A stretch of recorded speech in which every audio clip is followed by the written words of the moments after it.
एक बार सोहम अपने पुत्र और गधे के साथ कहीं जा रहे थे। थोड़ी देर बाद पुत्र को थकता देख सोहम ने उससे कहा, पुत्र तुम थक गए हो, तुम गधे पर बैठ जाओ। पुत्र गधे पर बैठ गया और सोहम साथ साथ चलने लगे। थोड़ी ही दूर जाने के बाद उन्होंने सड़क किनारे कुछ लोगों को बैठकर बातें करते देखा।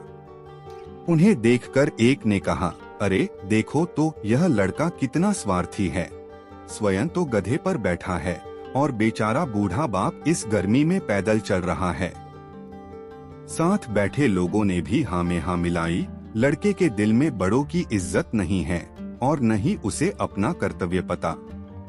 सोहम के पुत्र को बहुत बुरा लगा।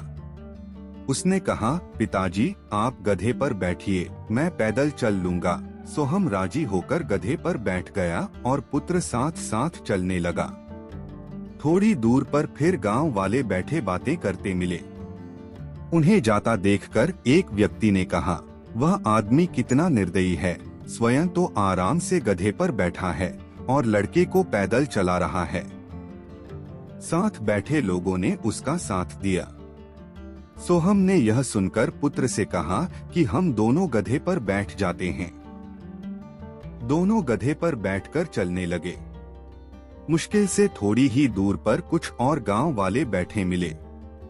उन्होंने इन्हें देखकर कहा, ये दोनों कितने निष्ठुर हैं, बेचारे गधे पर दोनों चढ़कर बैठे हैं, इन्हें तो सजा मिलनी चाहिए। यह सुनकर सोहम और पुत्र ने सोचा कि ये लोग सही ही कह रहे हैं।